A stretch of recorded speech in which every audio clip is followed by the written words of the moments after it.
Hi, this is Park Jun-sung. This week, I will talk about the conceptual design and sketch of our products again. Here is the Gantt chart. As you see here, this week is the second week of mechanical analysis. Our final design is like this. When the tray comes up, all of the trays are at the reachable working zone.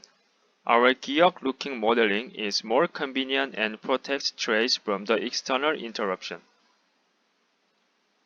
Last week's presentation was about mechanical analysis about horizontal movement. This week, we will show you the vertical designs. To explain the vertical movement, there are these four contents that we have to talk about. First of all, there is a minimum movement time. We measure the real movement time of our personal shelves when we use it. By using these estimate times, we decide the movement time that user won't be inconvenient. The horizontal movement will take 4 seconds, and the vertical movement will take 6 seconds, which I can say total of 10 seconds will be needed. For designing the vertical movement, the weight setting was important. As we've explained before, we used the weight that users were actually using in the field. The weight of tray was 1.2 kg, but for just in case, we decided to set it as 3 kg. Hi, this is Do Sung-hyun speaking. From now on, I will present about our changed components from the last week. As you see here, the lead screw is the most fundamental component of our vertical movement design. At the last week's presentation, we mentioned about the ball screw motor. However, we changed it to lead screw motor due to these benefits of the lead screw. First, we had problems of pricing the product, but we could reduce the price significantly by using the lead screw. And lead screw also doesn't need additional brake system, cause it can stop at where it wants by itself.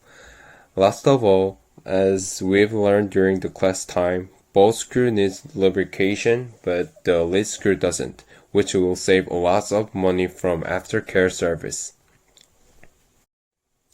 Here is the linkage between the lead screw and the tray. This linkage connects the tray into it and makes a module that safely tolerates the weight that we've set. During the last week's Q&A time, we had a question about safety of linkage. From that question, we changed our design of linkage a little bit. Before the changes, only the bottom parts of our linkage were connected to the tray. But our new design of linkage also connects the side parts, not only the bottom parts. By holding a side and bottom parts, we could get the better safeness than before. And from the next slide, Jung Tae-soo will show you how our new linkage works. Next, this is Tae-soo speaking. The connected figures, which is linkage and the tray, looks like this. The red circled parts are simultaneously connected to each other. We will be able to get the safe vertical movement by this connection. By the finite element analysis using the SolidWorks, we could simulate our design. As you see here, the tray has good-looking resistance when we had the load of 3 kg. Also, the maximum displacement was 0.0659 mm, which can be ignored. To choose the acceptable motor, we calculated the allowable torque that will be needed. We used the equation of acceleration torque to calculate. Before the calculation, we assumed the acceleration time as 0.5 seconds and the efficiency of the lead screw as 40%. From that assumption, we could get 0.1602 Nm of torque.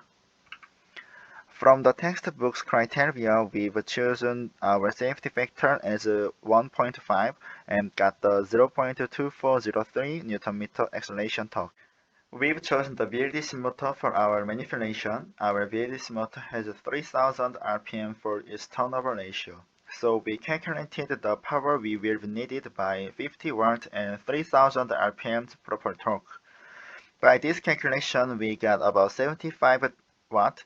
The model of squared part will be suitable for our motor. Thank you for listening, and we will have the